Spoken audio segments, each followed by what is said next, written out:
Hey there, this is Dan. You're watching The Salty Sea. And GW has done the incredible, something that we never thought they would ever do in a million years, which is give us rules for free. Um, that's right. So, with the addition change of Warcry into the Heart of Gur, Games Workshop has posted all of the fighter profiles and the faction abilities, things like that. Everything that you need to know to play your faction, they've posted it all for free. They started with Order yesterday, and so I'm going to do half of that Order release. Order was a massive tome. If you recall from my starter list series, I broke it down into basically elves and dwarves and the Sigmar order, the humans. Unfortunately, because the dawn of the new edition came on pretty tight on the heels of that series, I never got to the Friends of Sigmar. So that's what we're going to start with today. And I'm just going to start with Stormcast, the Stormcast reaction. It's called Thunderous Departure. When they are targeted by a melee action, but before the damage is total, or after total, before it's allocated, if it's enough to take the fighter down, you put d6 damage onto the attacker. This is only for Storm Boys, so they have, various pets in their warbands. The pets don't get to do this. Letting you wait to do it, though, is really good. It gives you some pretty significant value above, say, doing counter, where you have to do it before you know if it's worth it or not. So, normally a Stormcast just wouldn't be interested in reacting much because their activations create so much value that they don't want to waste them for something like counter, right? Well, this lets them do that. Anytime that you would take out a Stormcast that hasn't activated yet, you can end up in a little bit of trouble, although d6 damage points isn't exactly sort of blowing the doors off the game. I think you're generally going to play against Stormcast the same way you would. It's almost always worth taking 3-4 damage back in return for taking out a Stormcast, because Stormcast are also valuable. But it's still really nice to have if you're a Stormcast player. So let's just go right into the profiles, especially for Thunderstrike, where none of the abilities have changed. The first thing you're going to notice, and you're going to notice this on all the Stormcast, and most of the heroes in the game in general, is all the heroes got tiny health decreases, but got massive points buffs. So if we look at this, the only one to go up in points was the Lord Imperatant, which is funny because that's the one that they showed in the article. But the Lord Imperatant, I think it's just because it has such an incredible ability. The rest of them all went down. I think this makes the Knight Arcanum an interesting pick. You'll see that ranged in general was nerfed quite a bit, and there's also the issue of shooting into combat, although I think that's going to be much less of a deal than most people are making it.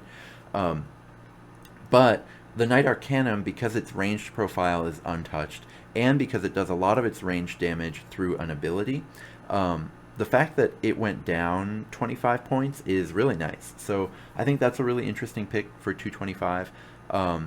Also, you'll notice if you look through here that the Vigilor Prime, it lost a bunch of wounds, but it never really gets in combat anyway, and it's another one of those fighters where the shooting profile was untouched. So I think the Vigilor Prime has quite a bit of play to it. Now, that one is a little more affected by the shooting into combat thing, because a lot of the time what you would do is you would shoot something specifically to give the +1 attack thing, and then you would attack it. But it's still going to have lots of other uses as well. Going into their troops, Vindictors got 2 buffs. First, they went down 10 points. Second, they got an extra attack. Vindictors are really good now. And that gives Thunderstrike a ton of play. If you start with 2 or maybe 3 Vindictors, you just have a really solid base to your list, and then you can include, whatever it is to your heart's desire. I also think it's really interesting, Annihilators have gone down quite a bit in points. 30 points for the Grand Hammer Annihilator, plus they gave it +1 range to its attack. So, and then 20 points for the Meteoric Hammer Annihilator. That one's really interesting. They buffed it in several ways. So it does the same amount of damage as the Grand Hammer now. The Grand Hammer just has more range. really, really interesting, just like incredible amount of beef that you can get into a pretty small package with the Annihilators. Um, the question is, how much is their move 3 going to destroy you? I think pairing them with Tempest can be good. I think the classic short move problem of being alleviated somewhat by an extra bit of range might make the Grand Hammer ones pretty valuable. I think there's a lot to experiment there with Annihilators. As far as how I'm going to run them, because this is one of the factions that I own a lot of the pieces of, I don't own all of the interesting Thunderstrike pieces. There's, for example, I'm not going to be able to play around with Vanquishers or Vigilors, but I think I'm going to try a Knight Arcanum, 3 Vindictors, 2 Gryph-hounds, and a Praetor, which you can build with the Dominion box, plus just 1 Gryph-hound, which I got from a Lord Castellan kit a long time ago. The other thing you can try to run is you could replace the Gryph-hounds, which this is probably the best place to just, let's put it out there. Gryph-hounds went from 150 points to 115 points, which is a huge reduction, but they also got significantly weaker. They do a lot less damage now. They still have their darting attack ability. Basically, they just, I think point for point, they're still a really good unit. They just don't fill the same role. They aren't going to be those kind of swarming, fast attackers for you. They're going to sort of be people who go and get the gold. They're going to be treasure carriers. They're going to be objective grabbers. They're going to be doing stuff like that. Actual kind of fighting, that's going to be left for your Stormcast for the most part. So this one is a pretty mobile list, but you can also run it with 3 Hammer and Shield Annihilators in place of the Gryph-hounds and Praetor. I think that without a Tempest Eye ally, I think that's probably a little weaker, but it's still doable. And another thing you could do, this is 7 fighters, by the way, which is really exciting, but you could do 2 Hammer and Shield Annihilators and then 1 Tempest Eye ally for your Thunderstrike thing, and then you could have just your Annihilators and your ally in one deployment group, and then, you know, Vindictors and your Knight Arcanum 2 and 2 in a different deployment group, something like that. You know, even though we have the new rule saying that your deployment groups must be equally balanced in terms of numbers, that doesn't mean they have to be equally balanced in terms of points. So that's something to really sort of pay attention to when you're sort of building your lists. The main thing, though, that I'm wanting to communicate with these kind of testing lists that I'm thinking of is I think it's really worth it to go out and find out if the extra attack on Vindictors makes them relevant. You know, going up from 2 to 3, that could mean a whole new life for Vindictors. And it's also, I'm just really excited to have 7 fighters in a Stormcast list. So going into Stormcast Sacrosanct, they have the same reaction. All of these have the same reaction. They had one ability change, which is Soul Shield Channeling. It used to add 1 toughness. Now it turns crits into regular hits. Generally, that's going to be higher damage reduction. Toughness doesn't actually do anything every time. Turning crits into regulars, if they don't crit you at all, that means they're not doing great damage anyway. And if they get a bunch of crits, you turn them into regulars and you get a massive damage reduction. Just one thing to note, though, this only affects shield sequitors, which are really bad.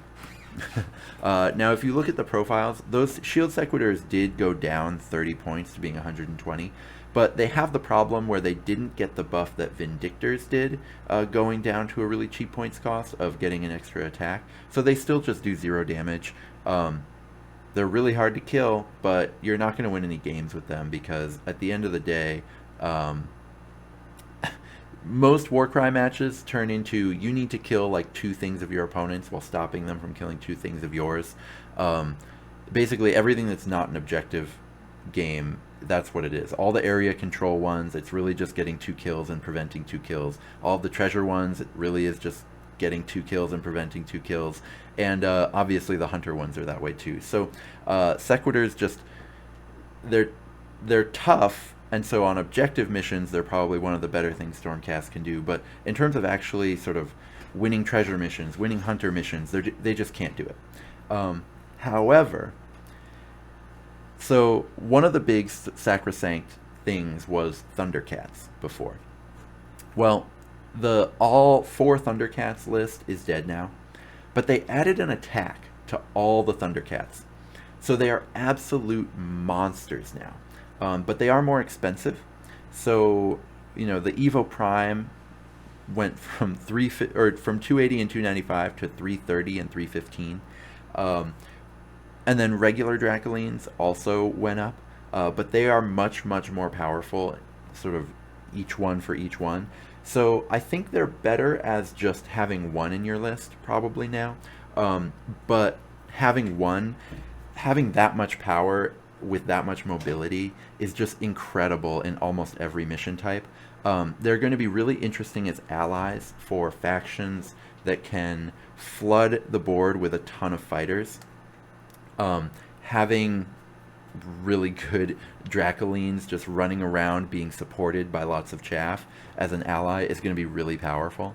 But, you're welcome to try to still run an all Thundercat force, right? You can do 3 cats and a Gryph-hound, and that fits.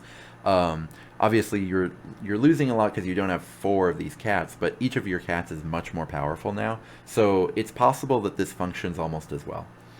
We also saw a really big improvement to evocators, the foot ones, just minus 30 points, minus 20 points. It lets you fit a lot more things in a list now, and evocators do they're pretty respectable combat pieces. So I would lean on evocators, both mounted and foot, over sequitors if I was going with Sacrosanct.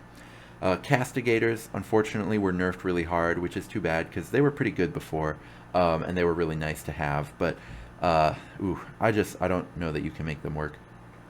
Stormcast Sacrosanct, you'll also see they had the same kind of big ability leader buff that the that Thunderstrike got, but whereas Thunderstrike has a lot of really interesting profiles or like abilities that you can play around with between the Knight Arcanum has an interesting one, a few of the other knights, not the Knight Judicator, but the other knights have kind of interesting abilities to play around with. The Sacrosanct abilities just generally aren't very good, so you're not going to get me to take a Lord Exorcist even at this price. But once we get to Warrior Chamber, you'll see there's a lot more interesting options.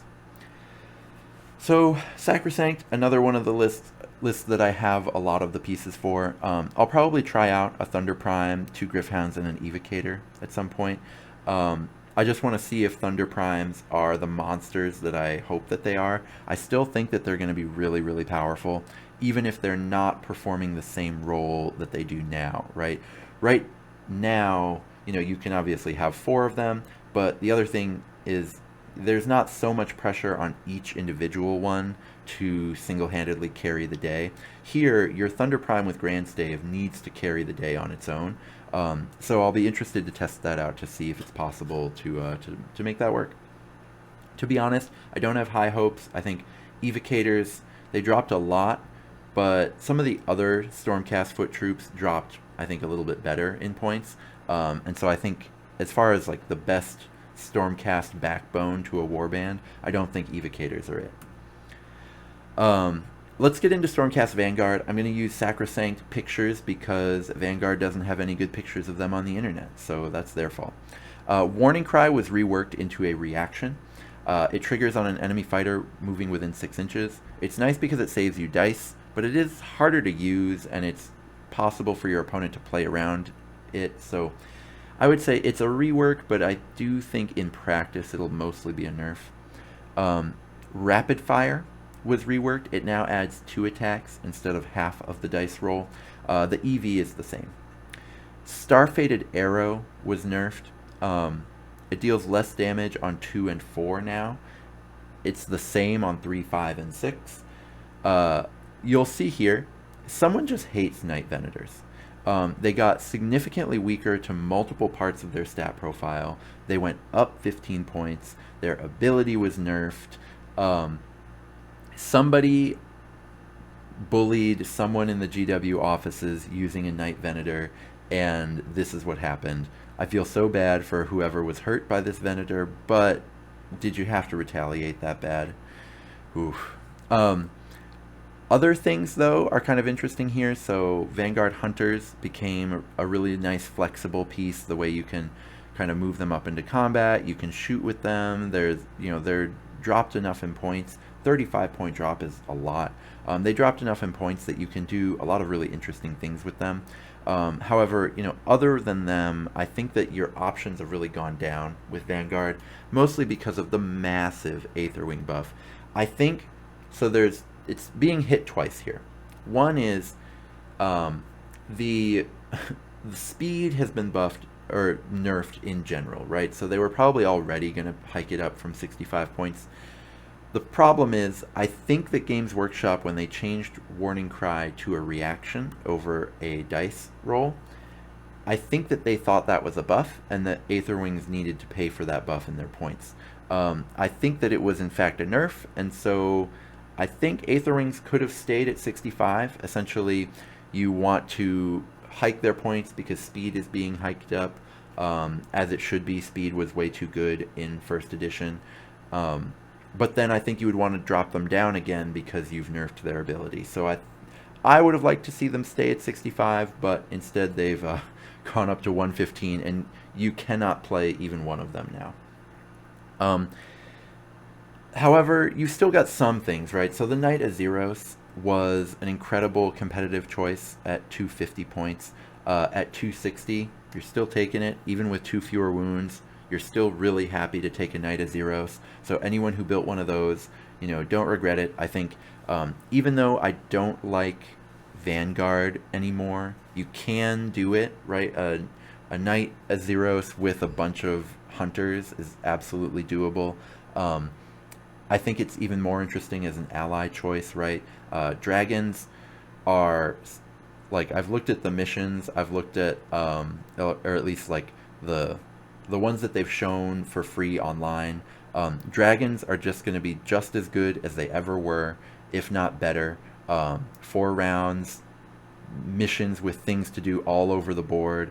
Dragons are really important. It's just that most of the good ones have gone way up in points. So the fact that yours has only gone up 10 points is a big benefit to you. However, just in terms of actual flexibility, you just don't have a lot of options with Vanguard right now, which I think is too bad. I think they were leaning too much on their pets before, yes, but it's kind of fluffy with Vanguard, right? They're supposed to have pets. They're the scouts. For them to not have any playable pets anymore just doesn't really feel right. Paladors at least did get, I think, a little bit better. They went down in points slightly, but again, I just think some of the other mounted units in Order are a little bit more attractive. But if you love your Paladors, you can play them now, and the Hero Paladors, fine, but I think that the rank and file Paladors have gotten a little bit of help, which I think is good. Alright, Stormcast Warrior Chamber. There's a lot here. The Warrior Chamber is huge. So first, we've got Lay Low the Tyrants. It was nerfed. They added 1 to attacks and strength now instead of, it used to be 2. I think presumably it's because in first edition, you couldn't have monsters in matched play, so they weren't just going to like blow monsters off the table. Well, they would, but only in narrative. So it was really just about taking other people's really big leaders out. Now, I think they want to encourage monsters to get into people's matched playlists, and so I think that's part of why they nerfed Lay Low the Tyrant, honestly. I don't agree, but hey, that's fine. It's really not a big deal. It's still something that you'll use occasionally, but not very often. Shield Bash was buffed. It deals the dice value on 3 up. It was 1 damage on 3 and 4, and then dice value on 5 up. So it's a lot better now, actually. It deals twice the EV that it used to do. It only affects Liberators and Prosecutors, but it's pretty reasonable, especially on Prosecutors because they can deliver that damage really, really well. I think it's a very small, but it is a soft buff to Prosecutors in general, and I think it's something that you'll use in a lot of your games. Wings of Divine Life was buffed. It's a double now. It was a triple, but it just adds to your movement, and Prosecutors didn't need it, so I don't think you'll need it now anyway. You'll pretty much always use Shield Bash instead of Wings of Divine Life. Lantern Abjuration had the same buff. It's a double now, was a triple. That just affects the Lord Veritant, who also went down in points a little bit, by 40 actually. 2 wounds were lost there, but I think that that's something that you can definitely play around with now. I think in general, Stormcast Warrior Chamber benefited the most from this tendency to drop all the leaders' wounds, but then also drop them really far down in points. I do wonder sometimes if that was for the ally mechanic, right? If they wanted allies to be more killable than they were before, but also more attractive to take. I think at least that's what it does. It makes it, there's way more allies you want to bring into your list with the new mechanics and the way all the leaders have been dropped in points. But, it is going to be easier than it was before to kill the ally that your opponent has brought in to kind of disrupt their combo. Now, one thing I want to note with Stormcast Warriors, because they've had so many points drops across the board, cheaper points means that Furious Avengers is easier to use. That was one that you could only do if there was a damaged fighter near you. And it was basically useless because there were so few Stormcast that they couldn't cover the board, so they were generally all spread out. Well, now you generally have 1 to 2 more Stormcast in your lists. There's a lot more potential to actually use Furious Avengers, and it is a really powerful ability if you can proc it. One interesting thing, so there's a bunch of different unit silos, I would say, in Stormcast Warriors, and each of them have just way too many options within each one. But there's a lot to consider, I think. So one is, like, for Judicators, are these artillery pieces still going to be usable? They all took a bit of a nerf. The Thunderbolt crossbow was way undercosted before. Now it went up 40 points. But it's still good. And again, I'm on team the shooting into combat, but nerf for shooting isn't as big a deal as you think it is. However, so okay, tangent aside here, right? The place where it'll really hamstring shooting before was I was really into just including one small archer in your list to finish people off who are on 1 or 2 wounds. That's dead. But artillery pieces who are just there to like shoot down treasure carriers, shoot down the target opponent in a hunter mission, shoot down people from one objective while you're sitting on another objective. All of that is still going to be valid. Artillery pieces are still good. There is, of course, the cover ability, but your opponent is going to have to change how they play to use that reaction against you. So in general, artillery is still really good. Now, the best artillery pieces have all been nerfed, that's clear, but a lot of the second best artillery pieces are still intact. So I think some of these Judicators that aren't the Thunderbolt crossbow, I think deserve a second look and a second piece of testing. Liberators have gotten dropped quite a bit in their points. I think they're just worse than Vindictors, but as something to just fill out your list with a couple of them, I still think that's valid. Though I think I would lean towards Paladins for that myself. It appears I've accidentally cropped out the bottom 2 Paladins, but all 4 Paladins that you could play in Stormcast Warriors, all 4 of them went down quite a bit in points. Now, move 3 on expensive pieces is really bad, but in Tempest's Eye, right, you can just bring a Tempest's Eye friend, same as the Annihilators. I would just have one deployment group that has your Tempest's Eye ally and your Paladin, or both of your Paladins. You could do 2 Paladins plus a Tempest's Eye friend. I think that those combos are 100% valid, are 100% pretty good, and I think that sort of Protectors especially, but Retributors too, but Protectors with their 3-inch reach are going to be able to offset a lot of the drawback to having 3-inch move. I think Protectors are a really hot pick now. If you know the Tabletop and Beyond podcast, I join them once a month to talk about Warcry. They have a ton of content on a ton of different games. They appear every week, but I just do one show a month with them. And They are fans of protectors, I think, and they were in first edition. And now that protectors have gone 25 points, I think that they're really powerful. I think that they're absolutely something that you can consider playing at 140 points. I think that as the backbone of your list, quote unquote backbone, the real backbone will be the Tempest ally that you bring in to befriend them. But as the quote unquote backbone of your list, I think that protectors have a lot of play to them. And the fact that they also have these wide bases, a protector can sit in an objective and just zone out the entire objective because they do so much damage at such high range. They can attack whatever they damn well please.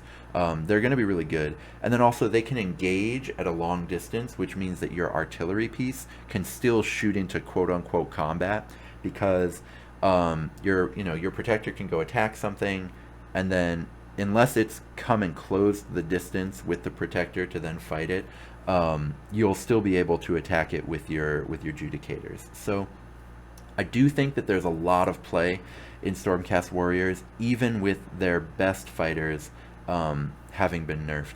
I think it's also worth taking a look at the Prosecutor points shuffle. Prosecutors with Grand Blade have gone up 20 points, even though they've stayed the same. Those were the best ones, but like I said before, Shield Bash is a very soft buff to the weaker Prosecutors.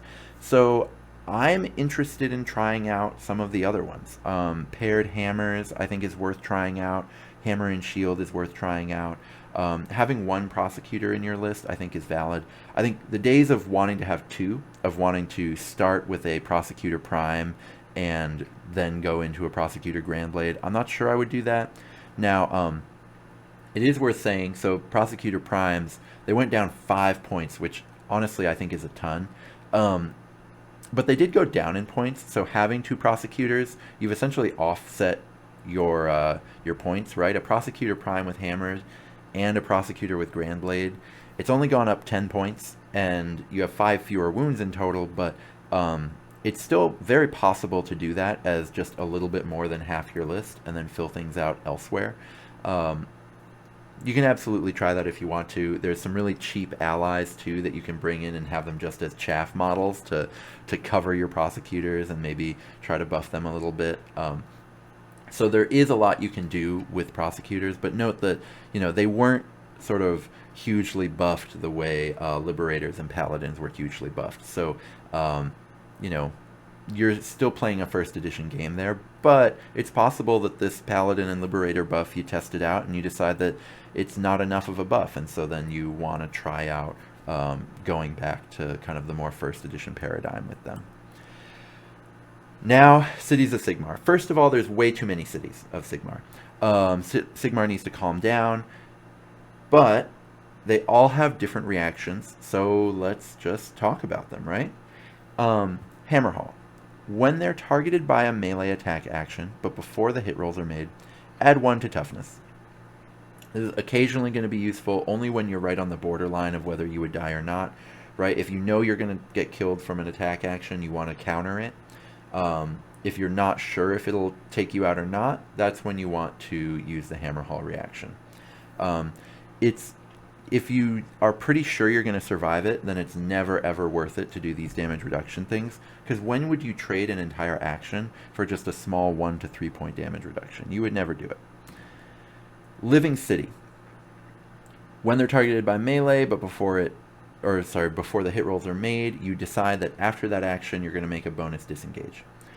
It's narrow, but it's amazing when you need it, because you can just opt out of a fighter's second attack. And what I mean by that is you trade an action for essentially another action later, because now if you're confident your opponent is going to attack you twice, after the first attack you just say bye, right? And then you leave, and then as long as you didn't want to be in combat with them anyway, right? Like if you were going to lose the fight, you're not just going to want to spend that action getting back into combat and fighting them, right? You can just go do something else. So it's incredible because you're trading an action for another action, right? For most reactions in the game, you're trading an action for damage, either preventing damage to you, putting damage onto the opponent, There's some reactions out there where you're trading an action for sort of placement, and that's worthwhile usually. But here, you're almost very specifically trading an action for another action. So it's value neutral, which means that the sequencing bonus you get doesn't have to be very big to make this really, really good. And I think that you're just going to find that a lot, that this is just going to be really, really good. So, yeah, Living City in a great spot. And definitely, if you're feeling fancy, I think Living City is a really good city to be in. Greywater Fastness has Return Fire. It's just a ranged counter. Wow, this picture of the Phoenicium is awful resolution. Sorry about that. I'll move through this quickly. It only works if the attacker is in range of one of your weapons, but it's some nice increased flexibility. It really only matters, you know, obviously if you brought a shooting warband and you're against another shooting warband. The Phoenicium, Indomitable Spirit. You heal 3 before the attack. This is usually just going to be a better version of the Hammerhall reaction, right? It's going to be rare that +1 toughness is worth more than 3 damage. So just consider that. If you were considering Hammerhall, think about the Phoenicium instead. I think that they just have a better version of the same ability. Anvil Guard. Specifically Anvil Guard loyalists. They have Cutthroat Strike, which is just strike them down, but it works on a 3-up instead of a 4-up. I think it's terrible. I think it's one of the worst faction reactions I've seen. Because strike them down, you're only ever going to use it in treasure missions when you're chasing down your opponent. And it's good there, but this gives you so little value over it that it's a huge missed opportunity for Anvil Guard. Now, not every reaction can be good, right? Some reactions have to be bad. So I get it's fine that Anvil Guard is going to have the weakest one, but, you know, no wonder Morathi had such an easy time taking them out. Hollow Heart. It's called Stern Stuff. You subtract 1 from the damage points from each hit. So remember, this doesn't reduce crits. So it's likely just a worse version of the Phoenicium one. Both, again, they're essentially only to make you survive when you're on the borderline, but since this will rarely save 3 damage, I think the Phoenicium is just a strictly better version of this. Alright, Tempest Eye. This one's a big deal. After an enemy fighter finishes a move action within 3 of and is visible to this fighter, just add a wild dice. That's all. You just get more abilities now. That's not broken. So obviously this is designed to keep Swift as the Wind triple flowing. The Swift as the Wind triple is just their completely broken triple ability where you add the value on the dice to the movement of all allies within within range of you. I think it's within 6 inches of you. Now, it's not quite as good as the versions of this ability that read within 6 inches of where the fighter was when you used the ability. That wording is much more powerful than Swift as the Wind is, but Swift as the Wind is still the best ally ability in Order. The only one that comes even close is the Bloodrack Medusa ability, which I will cover in another video. But the fact that this reaction only exists to get more Swift as the Wind activations is ridiculous. It makes this incredibly powerful. And honestly, I kind of hate the design. I hope in the next Tome of Champions or just in some release, they just nerf the hell out of Tempest Eye, one of these 2 abilities in Tempest Eye. Because I just hate the design of, alright, so we're going to have 8 subfactions. 6 of them are going to be awful. One of them is going to be completely busted and obviously for tournaments. And then one of them is going to be in between for people who want to win, want to get frisky at tournaments, but they need to feel fancy. They need to feel like they're doing the off-meta thing, even though it's really just the other tournament list. And that's what they've done. Tempest Eye is the obviously busted tournament faction, and then Living City is the faction if you want to get fancy, and then the other 6 are just awful, just really bad. I just don't love that design. It's something that Games Workshop has chosen to do with subfactions in quite a few of their old, like 2.0 Age of Sigmar had a lot of this going, where a book would come out and it would be like, here's the tournament subfaction, here's the sub-faction for people who like going to tournaments but want to feel fancy, and then here's the 4 sub-factions that are awful that you only do in narrative play. I hate that. I think one of the best, most positive things for Age of Sigmar is that in the more recent books, they've kind of put effort into making each sub-faction something that you actually want to play. I wish they'd done that here, but it's not that big a deal. The main thing you just need to know is that Tempest is busted. One thing to note, this is leaders only. This would obviously be broken on every fighter, but you know, you can have 3 leaders now, so you're going to be able to put this reaction in every deployment group, keep casting spells all game. Eventually, you know, there's a decent chance that in round 3 you will have 2 Swift as the Winds ready if you want. Now, Swift of the Wind reduces in quality every single round, so it's not as impactful in round 3.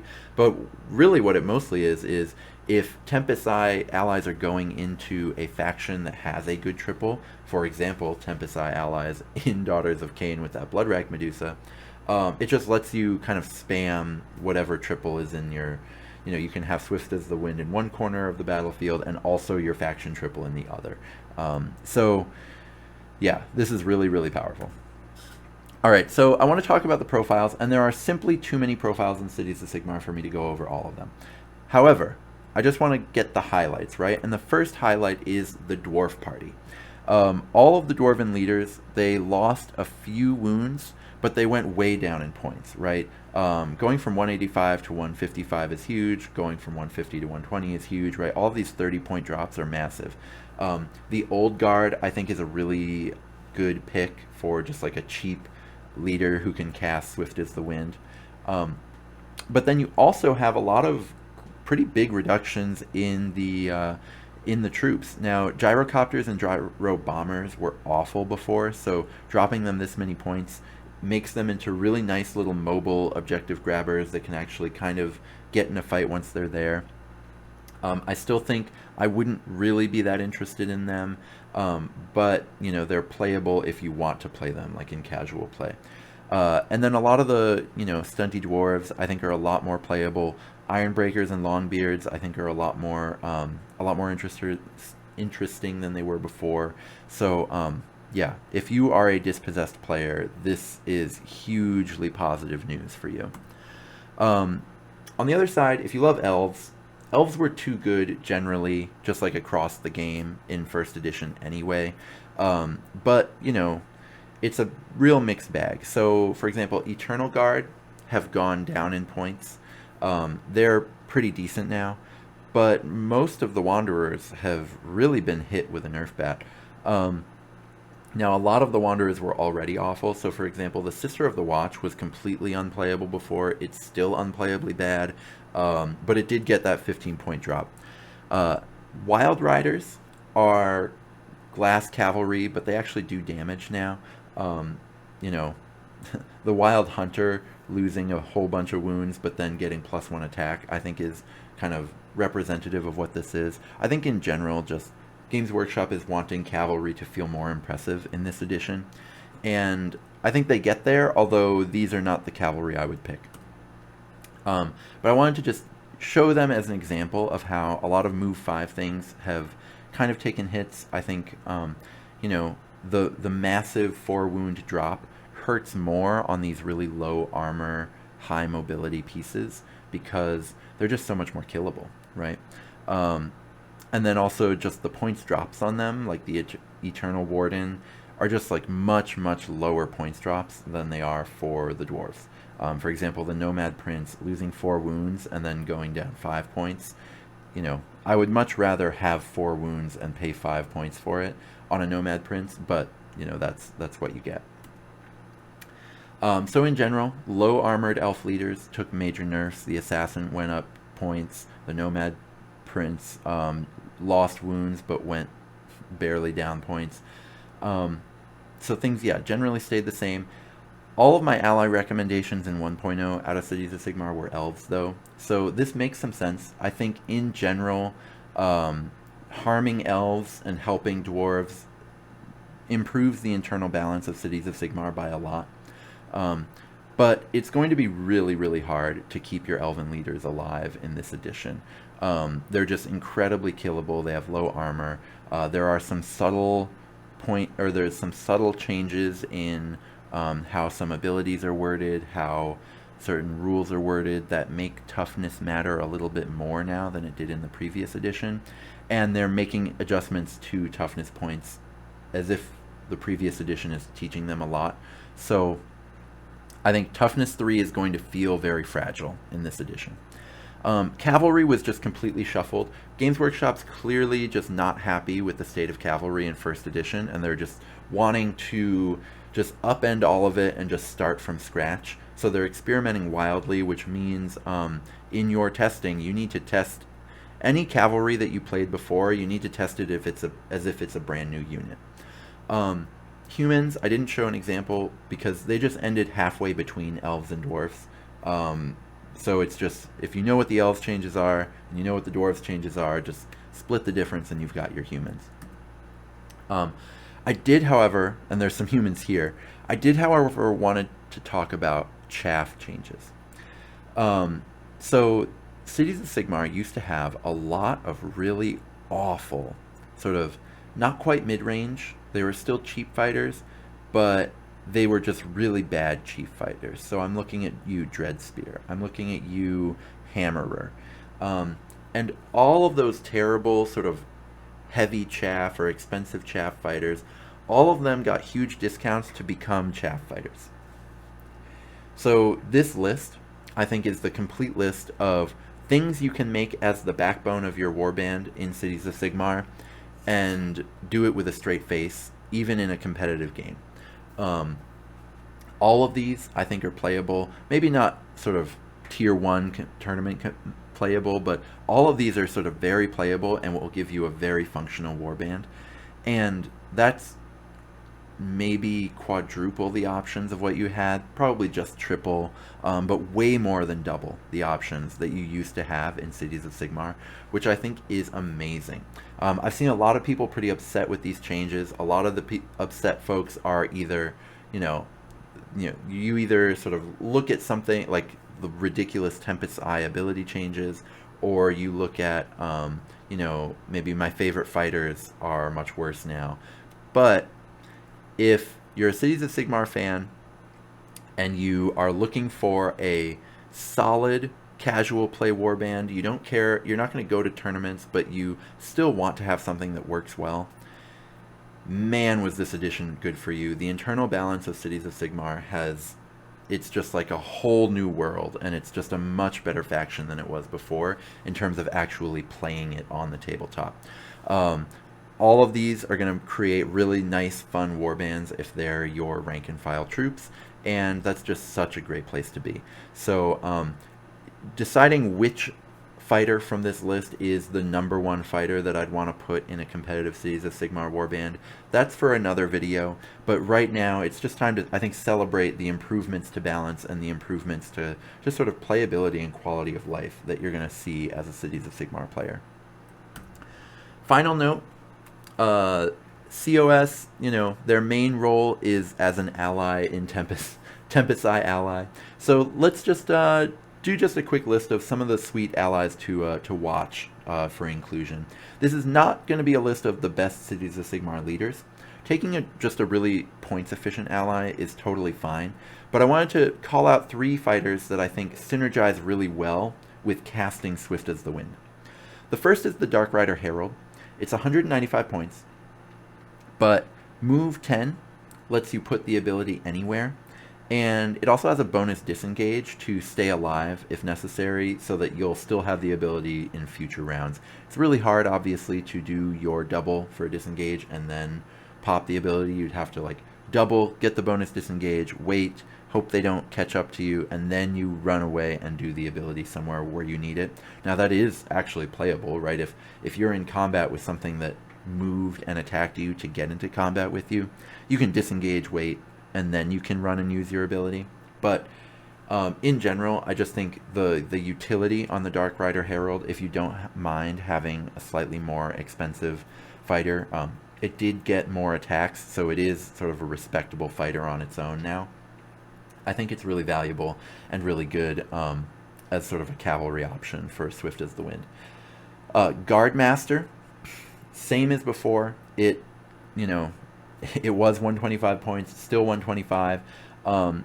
It's going to be your best ranged option. Range is nice with Swift as the Wind because you want to pop the ability and then stay there and shoot, right? Maybe move once and shoot, because your fighters need to be within 6 inches of where the fighter using Swift as the Wind is, not where you popped it. So the Guardmaster, I think, is going to be a really valuable piece to have because you can just use the ability, stay in place, everyone goes, and then next round, if you want to use it again, you use the ability, catch up to everyone, and then everyone goes because they're where you are now.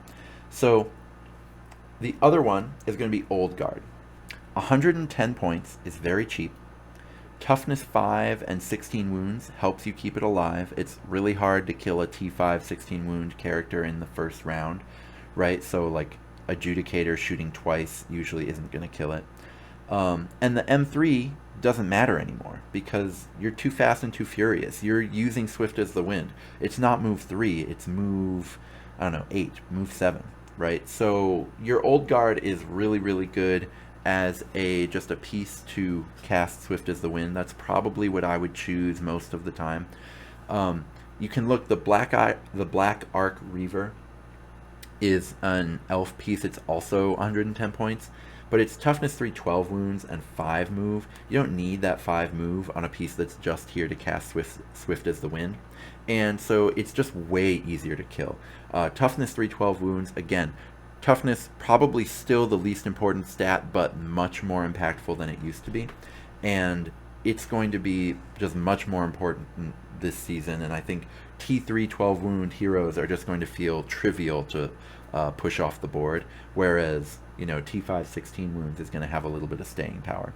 So I would probably lean towards Old Guards as far as what I would do, or Guard Masters. I think those are the two best picks, but I think that Dark Rider Heralds are really interesting too. So that's going to be it for all of the Sigmar worshippers in in order. There's a lot of them. If you stuck with me through all of this, thank you. Really excited to see what lists people brew out of these. I think that there's a lot you can do sort of both competitively and more casually. I think Stormcast in general have just gotten way more playable and way more interesting. So I'll be here as all of these new edition rules keep coming out, and until the next one, may all your hits be crits.